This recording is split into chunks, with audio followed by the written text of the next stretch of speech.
Alors, nouvelle vidéo sur les DEX, comme on en avait parlé dans le groupe. Donc, nouvelle vidéo globalement sur les DEX et puis de façon secondaire sur le nouveau projet qui arrive sur l'écosystème Torchain, qui est TorSwap. Et donc, pour définir un peu les DEX ou les Decentralized Exchange, j'ai pris une définition sur Google qui est un peu bâclé parce que c'est traduit de l'anglais. Mais en gros, faut retenir en fait, c'est que les DEX, ce sont des échangeurs décentralisés, donc décentralisés de crypto-monnaies, qui permettent des transactions en ligne, bon déjà, donc en ligne et en toute sécurité, et qui n'ont pas besoin en fait d'un intermédiaire. Alors ici, qu'est-ce qu'on appelle intermédiaire? L'intermédiaire aujourd'hui, pour ceux qui utilisent Binance, ou qui utilisent KuCoin, c'est eux vos intermédiaires. C'est-à-dire que aujourd'hui, si vous voulez acheter une crypto-monnaie, que vous êtes sur Binance, Binance est votre intermédiaire. C'est lui qui accepte ou non de vous vendre la crypto-monnaie. Si vous partez que vous vous dites, je veux 500, j'ai 500 dollars, je veux du Bitcoin, c'est à Binance de vous dire, non, je ne veux pas, ou ok, j'accepte de vous vendre. Donc, c'est ça l'intermédiaire. Et la difficulté avec les intermédiaires, donc c'est les commissions, comme on dit toujours, c'est la garantie peut-être de ne pas être, que la transaction passe ou qu'elle ne passe pas selon les conditions d'utilisation chez l'intermédiaire. Donc, les DEX vont au-delà de tout ça en se disant, bon, ok, nous, ce qu'on propose, c'est que on va permettre aux gens d'acheter de la crypto-monnaie sans passer par un intermédiaire. Donc, on a de la liquidité sur notre échangeur qui est décentralisé. Et les gens, quand ils viennent pour faire les achats, ils piocheront dans la liquidité qui est là. Et sans problème, leur transaction va passer. Tant qu'il y a de la liquidité sur les échangeurs. Donc, simplement, voilà. Et en fait, les échangeurs décentralisés sont dans la vision de la blockchain, donc dans la vision de Satoshi, parce qu'à la base, Satoshi, il ne voulait pas que les crypto-monnaies soient ou aboutissent à un système centralisé. C'est pour ça que c'est la blockchain, c'est pour ça que c'est géré par plusieurs ordinateurs dans le monde et il n'y a aucune personne en fait qui a le contrôle sur la blockchain. Donc, en principe, on devrait rester dans cette idéologie de choses décentralisées là. Mais à un moment donné, voilà, on a piqué du nez dans les échangeurs centralisés, pardon, les échangeurs centralisés. Et aujourd'hui, bah, les conséquences, on les connaît. Hein. Il faut faire un KYC pour faire certaines transactions. Des fois, le site est en maintenance parce que pour une X raison, il y a une blockchain sur laquelle il doit bosser. Donc, il y a plein. Ou encore la raison la plus connue qui est les pays blacklistés. Donc, tu es en Côte d'Ivoire, tu ne peux pas, par exemple, t'inscrire, je ne sais pas, enfin, je dis des bêtises, mais si tu ne peux pas t'inscrire sur Binance parce qu'on estime que ton pays n'est pas assez de confiance, donc n'est pas digne de confiance. Donc les citoyens de ce pays-là n'ont pas accès à la plateforme Binance ou c'est un exemple que je prends, hein, ou KuCoin ou OKEx ou autre chose. Mais dans l'autre sens, dans les échanges décentralisés, quel que soit là où tu es, quelle que soit ta position, tu as accès à la plateforme sans t'identifier, rien du tout. On ne sait pas qui tu es, on s'en fout. Tant que tu viens avec tes fonds, tu achètes tes cryptos, tu pars, c'est fini. Voilà. Et donc, pour avancer, aujourd'hui, les échangeurs qui sont disponibles, décentralisés qui sont disponibles, je ne les connais pas tous, mais globalement, les plus utilisés sont basés sur Ethereum. Voilà. Donc, ça veut dire qu'aujourd'hui, tu vas sur un échangeur décentralisé, tu veux échanger un projet contre un autre. Tous les projets qui seront disponibles, ce sont des projets qui sont basés sur Ethereum. Donc, ce sont des projets ERC20. Donc, les frais sont payés en Ethereum. Ils sont tous logé donc sur la blockchain Ethereum, ce qui fait que bah, on n'a pas accès à d'autres blockchains. Donc, tu ne pourras pas échanger si tu as des tokens, je n'importe quoi. Tu as des tokens Binance Coin, tu ne pourras pas les échanger sur les échangeurs décentralisés qu'on a aujourd'hui. Encore une fois, je mets une petite réserve parce que je ne connais pas tous les échangeurs décentralisés, mais les plus utilisés aujourd'hui, tu ne pourras pas passer d'une blockchain à une autre. Et si je quitte la blockchain Ethereum, que je vais sur une autre blockchain, je prends n'importe quoi, Solana, c'est un exemple bête que je prends. Si tu as un échangeur décentralisé basé sur Solana, il ne va prendre en compte que tous les projets qui sont basés sur l'écosystème Solana.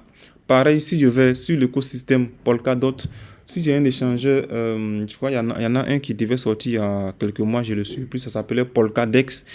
S'il arrive à sortir le projet Polkadest, tout ce que tu auras dessus, c'est tous les projets basés sur Polkadot. Voilà. Et pareil, pour ceux qui connaissent Binance Dex, donc Binance Dex, c'est tous les projets basés sur la blockchain Binance, donc Binance Smart, Binance Smart Chain. Et du coup, que les projets qui sont basés sur cette blockchain-là. Donc, tu n'as pas un projet en fait qui te permet de passer d'une blockchain à une autre, à une autre, à une autre. Mais bon, les choses évoluent. Et pour les plus anciens, je me rappelle, il y a quelques années de cela, on avait presque même pas d'échangeurs décentralisés. On n'avait que IDEX, le bon vieux IDEX pour les plus anciens. Et c'était très marrant parce que IDEX, en fait, lui aussi était basé sur Ethereum, donc il te permettait de connecter ton wallet Ethereum et il allait en fait chercher tes tokens dans ton wallet Ethereum. Il venait soit les acheter, soit faire des différents échanges sur l'échangeur décentralisé. C'était assez sympa, mais bon, les frais d'Ethereum étaient super élevé. Donc moi j'ai trouvé ce petit classement là sur CoinMarketCap, apparemment qui résume tout ce qui est decentralized exchange. Et bon, comme on sait tous, hein, c'est Uniswap qui est en tête en termes de capital brassé. Vous voyez ainsi en 24 heures, les mecs ils brassent 1 milliard d'euros facile. Donc aujourd'hui ils ont 20% du marché des DEX. Donc presque tout le monde utilise Uniswap. Et comme je viens de dire, Uniswap, si tu vas sur Uniswap, tu ne vas pas trouver du BNB, donc le token de Binance. Tu ne vas pas le trouver sur Uniswap parce qu'il est sur une autre blockchain. Il est sur la blockchain Binance. Et on ne mélange pas les blockchains sur Uniswap. Uniswap, il prend que tout ce que vous avez comme projet Ethereum. Donc, tous ceux qui sont nés sur Ethereum, qui sont restés sur Ethereum, c'est eux que vous pouvez changer sur Uniswap. Donc, Ethereum lui-même compris, tous les projets, petits projets ERC20, vous pourrez les échanger sur Uniswap s'il y a de la liquidité. Voilà. Donc, c'est un peu comme ça. Et après, on a Pancake. Pancake, si je ne dis pas de bêtises, lui il est basé sur la blockchain Binance. Donc si vous allez sur Pancake, tout ce que vous aurez, c'est tous les projets qui sont nés sur la blockchain Binance. Voilà.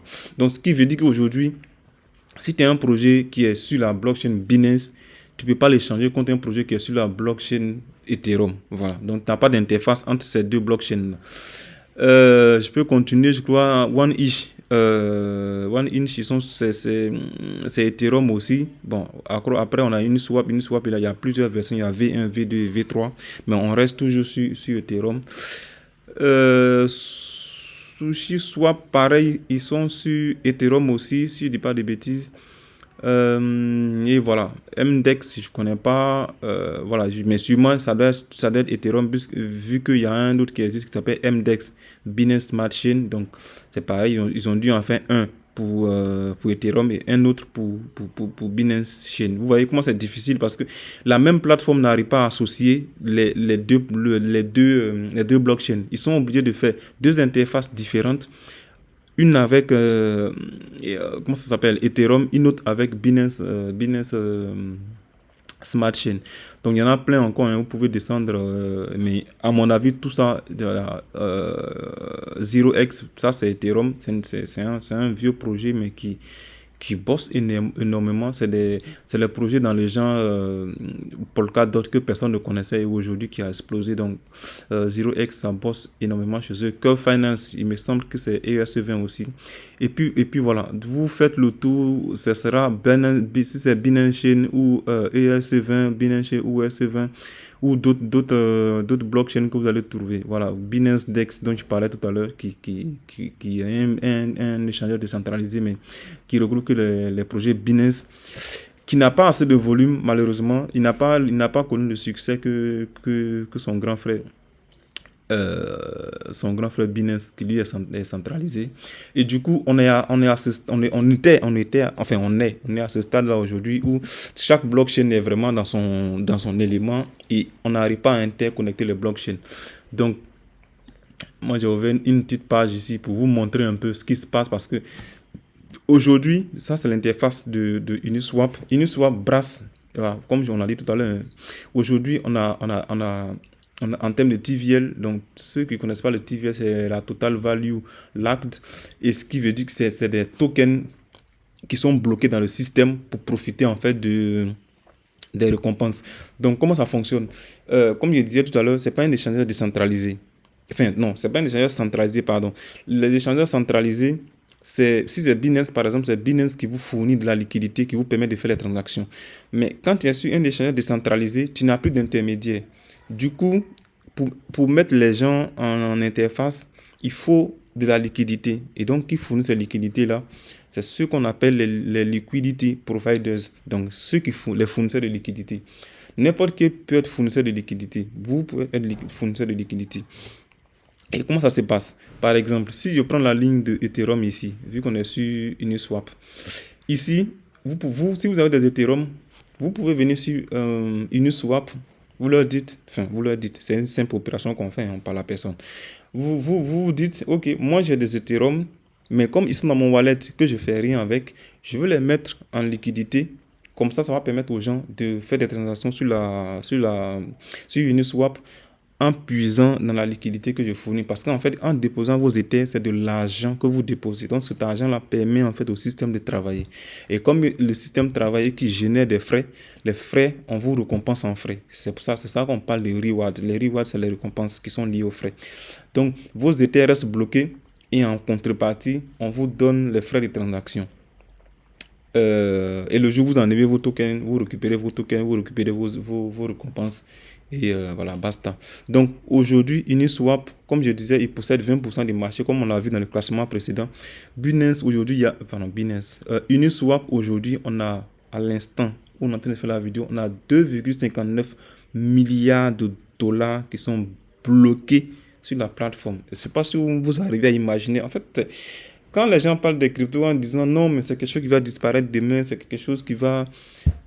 Il y a des projets qui vont disparaître, c'est normal. En 1990, il y a des entreprises qui étaient bien lancées dans Internet qui ont disparu, c'est normal.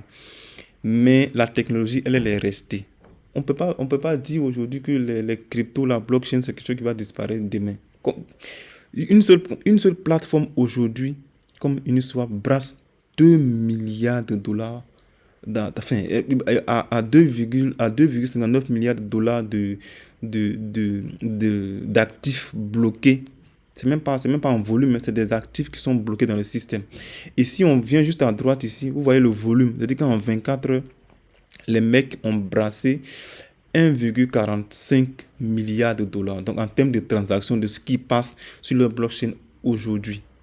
Et à chaque fois, le volume il explose. Par exemple, ça, sûrement, c'était au mois de mai. Le 19 mai, on a touché 2 milliards de volume en une journée. Tellement il y a de l'argent, en fait, dans la DeFi.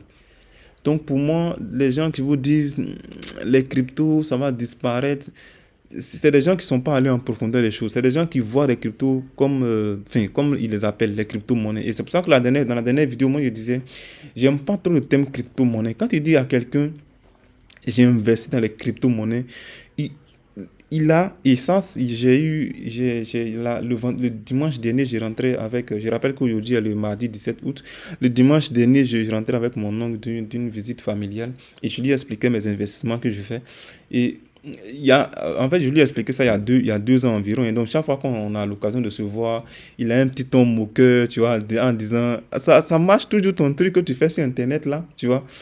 Mais la dernière fois qu'on s'est vu, ça m'a pris un peu la tête. Du coup, j'étais obligé de lui sortir une petite phrase et il a dû bien comprendre.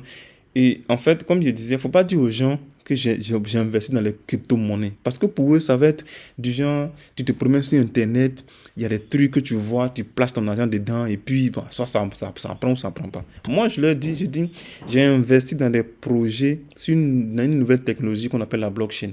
C'est plus parlant aux gens, tu vois.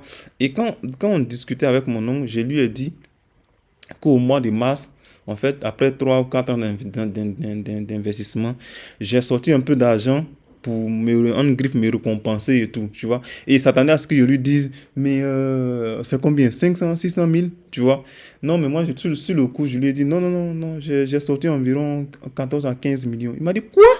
Tu vois, le mec, tout de suite, ça parle, quoi, ça parle. Mais juste pour revenir sur le fait que dans vos conversations, quand vous parlez aux gens, quand vous expliquez ce que vous faites aux gens, hein, il parle de ceux qui sont vraiment impliqués dans la blockchain, il y a des thèmes qu'il faut éviter. Surtout en Afrique. Quand tu dis à quelqu'un, moi je suis dans les crypto-monnaies, pour lui tout de suite, tu es dans un truc de merde, quoi. Donc moi, j'essaie de rendre le truc beaucoup plus sexy, tu vois. Tu as investi dans les entreprises qui sont dans une nouvelle technologie. Et tu te dis, ah, mais quelle technologie? Tu te dis, mais la blockchain, tu connais pas la blockchain, tu vois. Donc le gars, il va aller sur Google, il tape blockchain, il va voir des milliers, des millions d'articles. Donc, c'était une petite anecdote sur ce qui se passe actuellement. Et du coup, voilà, Uniswap, c'est un peu ça, dont les mecs, ils brassent énormément d'argent, et ils ne sont que sur Ethereum. Donc, imaginez-vous si Uniswap, ils étaient capables de prendre toutes les blockchains qu'ils avaient et de les mettre ensemble, de permettre aux gens de faire les transactions via différentes blockchains. La masse d'argent ils allaient générer. Enfin, soit, ce n'est pas le cas. Et du coup, pour ceux qui n'ont jamais utilisé Uniswap, ça se présente comme ça, l'application.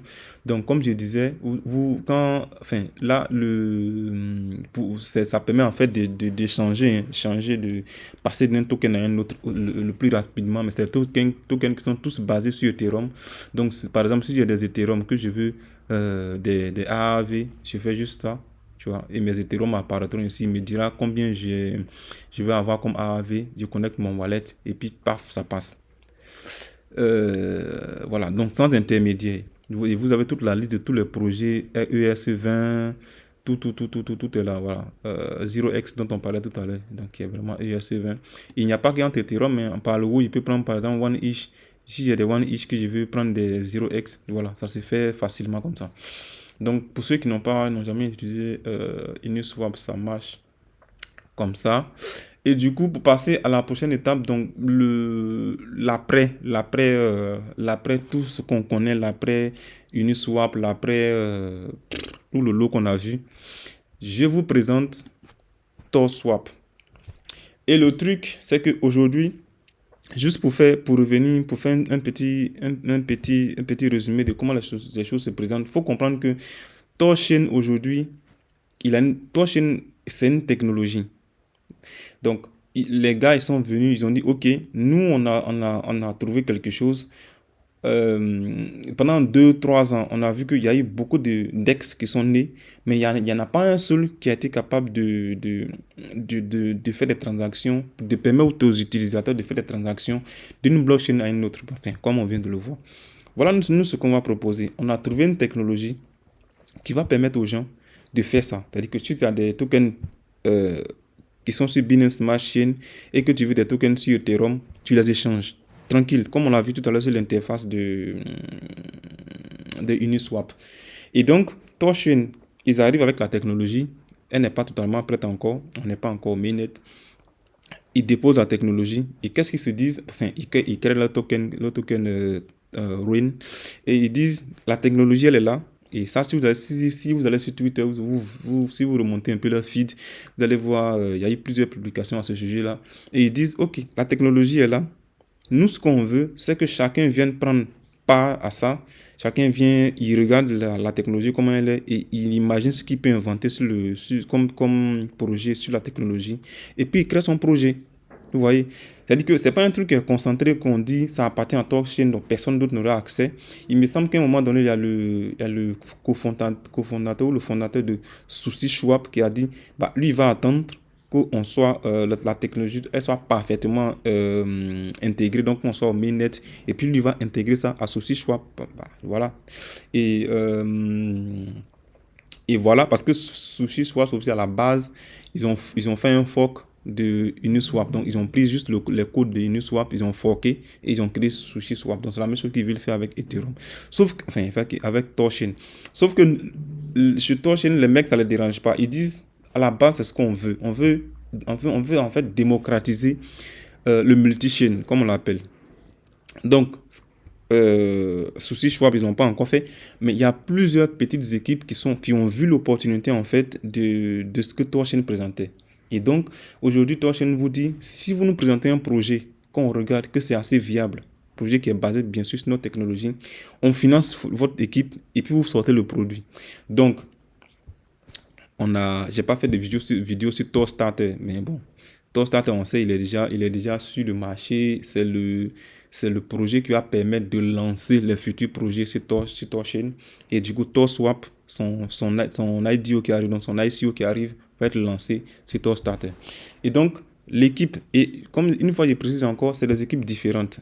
L'équipe TorSwap, elle n'est pas liée à l'équipe TorChain. L'équipe TorStarter n'est pas liée à l'équipe TorChain. L'équipe Tor Wallet n'est pas liée à l'équipe TorChain. L'équipe Tor quelque chose, c'est pas lié à TorChain. TorChain, leur équipe est à part. Et vous aurez différentes équipes qui vont venir se greffer au projet. Donc, TorSwap, c'est l'un des projets qui est venu se greffer à l'écosystème. Et donc, aujourd'hui, comme ils aiment bien se vanter de le dire, we are the world first multi-chain DEX powered by TorChain. Tu vois, c'est vraiment le premier multi-DEX qui va permettre de passer d'une chaîne à une autre. Donc, multi-chain, ça veut dire qu'on passe d'une chaîne à une autre chaîne sans prise de tête. Et voilà, donc le projet est présenté. Donc, si vous cliquez sur l'app pour lancer l'application qu'ils ont créée, voilà, mais vraiment très belle interface. À chaque fois que moi je me connecte à cette interface là, je me sens tellement bien, mais tellement c'est bien conçu et tout. Mais en même temps, mon avis est un peu biaisé parce que je suis un fan de TorChain, de l'écosystème.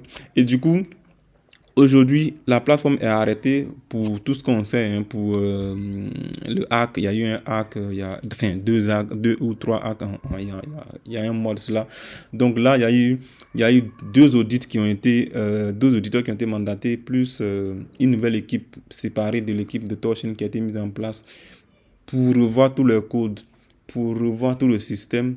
Et en principe, on devrait relancer peut-être la plateforme d'ici un mois et demi maximum. Donc, pour le moment, dans la roadmap, c'est mis que le mainnet, donc le réseau principal, sera disponible en fin d'année.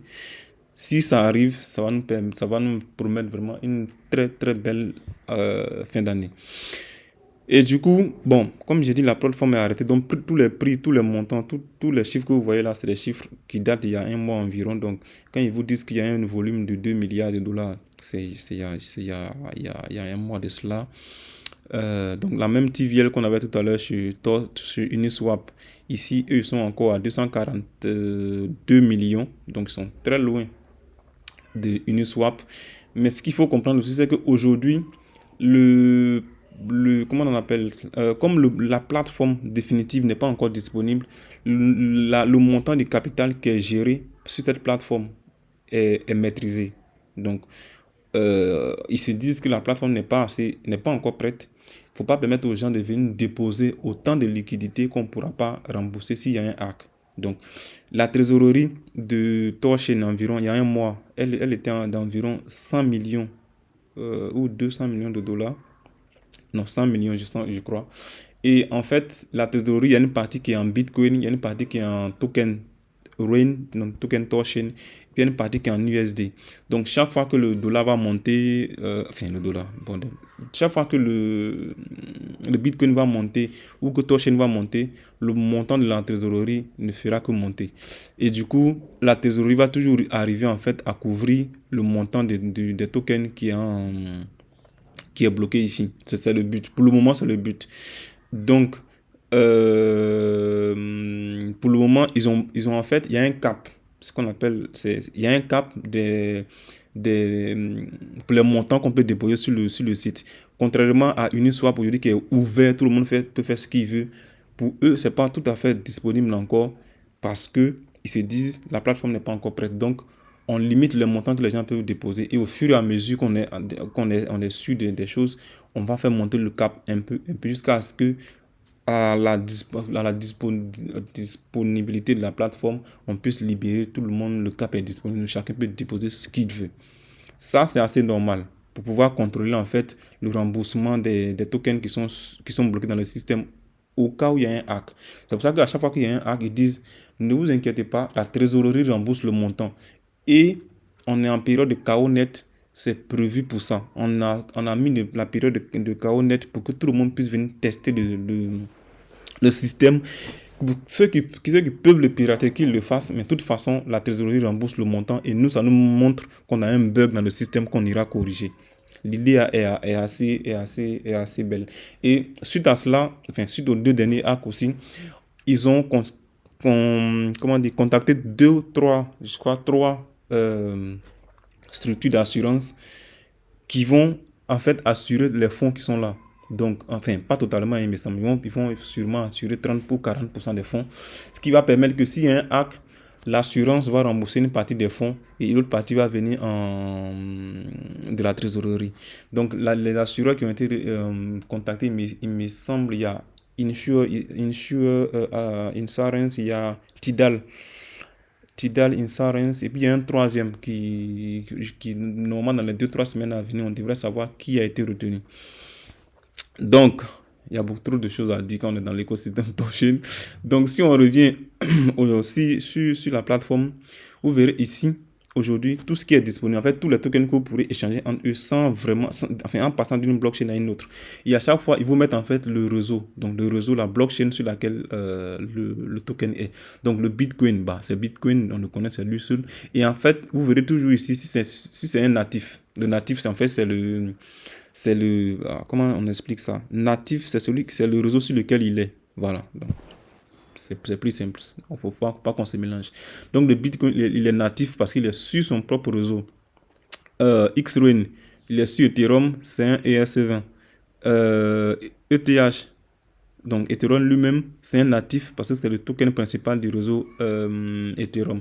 Pareil, BUSD, c'est sur Binance Chain, c'est un BIP2. Donc, pareil, ça descend. Tu as plein de ERC20 parce que, voilà, les projets ERC20 sur Ethereum, ils sont plus nombreux que toutes les autres blockchains.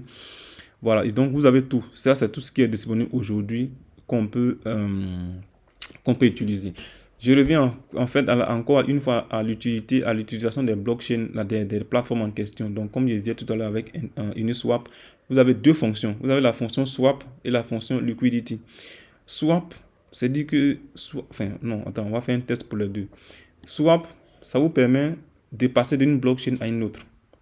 Simple.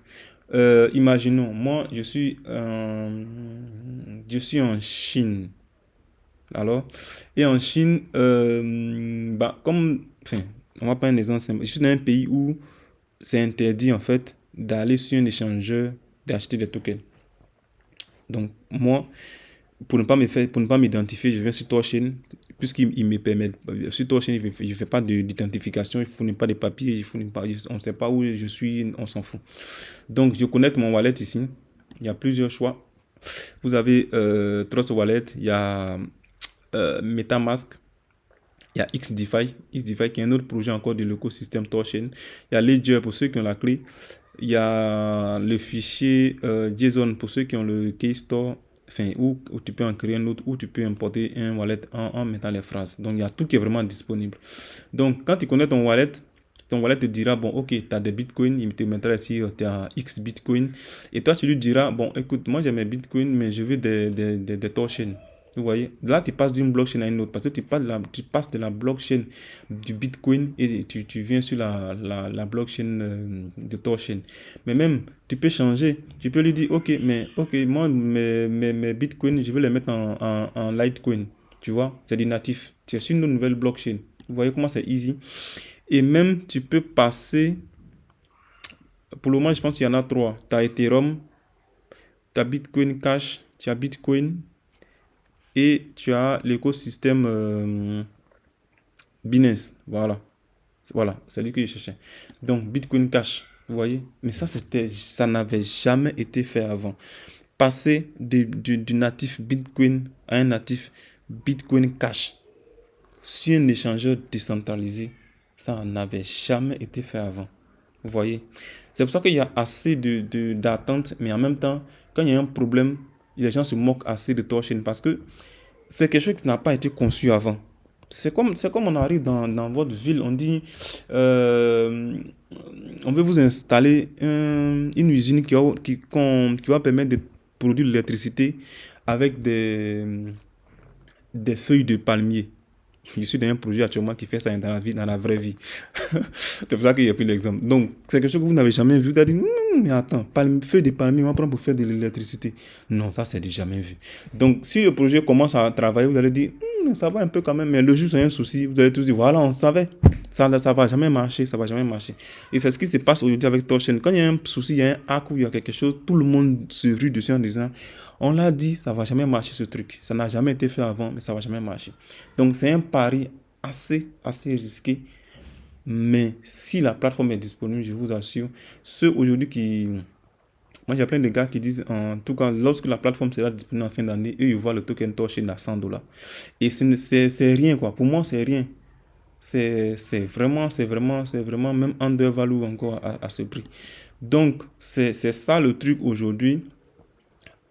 Lorsque cette plateforme va être disponible, ça va être vraiment facile de s'échanger les tokens, de faire ce qu'on veut sans prise de tête. Et du coup, la question qui revient, c'est lorsque je passe de mes bitcoins à mes bitcoin cash, d'où est-ce que la liquidité quitte? Enfin, pour ceux qui ont compris les DEX, c'est la question qui se pose. D'où la liquidité quitte? Parce que quand tu as sur Binance, Binance se fournit la liquidité pour que tu puisses faire des transactions. Mais ici, en passant de ça à ça, qui te fournit la liquidité?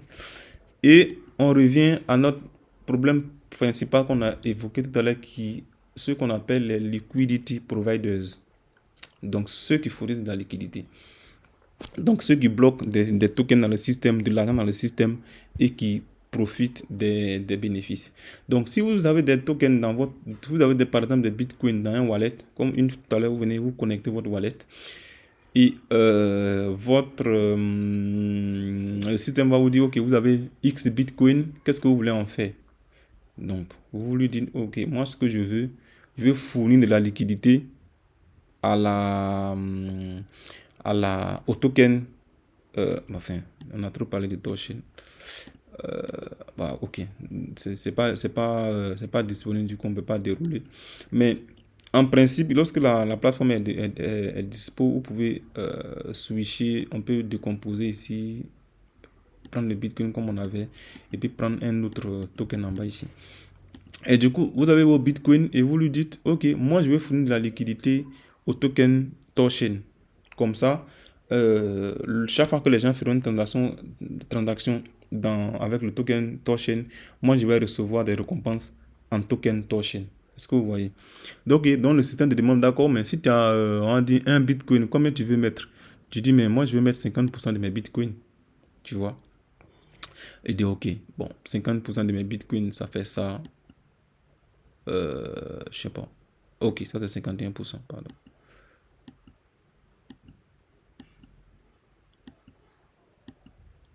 Voilà. Donc, 50% de tes bitcoins, ok, ça va te donner tel montant de Torchain bloqué. Les chiffres, sûrement, je pense, sont un peu faussés comme le site n'est pas disponible. Et il va te dire, d'accord, mais pour cette transaction-là, on te prendra transaction fees 0,02 ROIN. En BTC, ça fait ce montant-là, un total de frais de 1,24 $. Vous voyez, juste pour passer de ça à ça, les frais c'est juste 1,24 $. En général, quand tu passes sur la plateforme Ethereum, ça va. Le reste, ça va.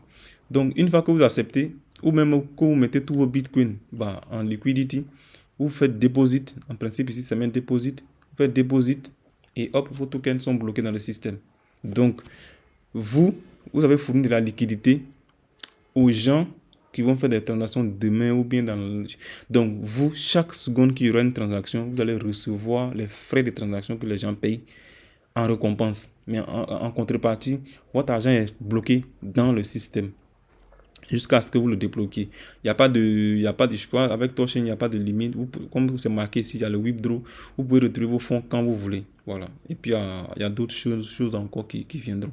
Alors, ça, ce n'est qu'une partie de ce qu'on présente aujourd'hui dans l'écosystème Torchain parce que à la longue, il y aura le lending, donc ce qu'on appelle le prêt. Vous pouvez bloquer de l'argent dans le système pour faire des prêts aux gens et puis ils viendront vous rembourser avec intérêt. Il y a d'autres choses qui arrivent. Ben, tout ça encore, il y en a plein. Ben, déjà, il faudra à l'ouverture ajouter plein d'autres projets à ce système-là. Donc, globalement, c'était ça la présentation du projet Torchain. Donc, la vente de tokens arrive, je crois, dans les deux premières semaines du mois de septembre. Je vais juste faire un tour sur leur compte Twitter pour que vous puissiez voir. Voilà, c'est TorSwap.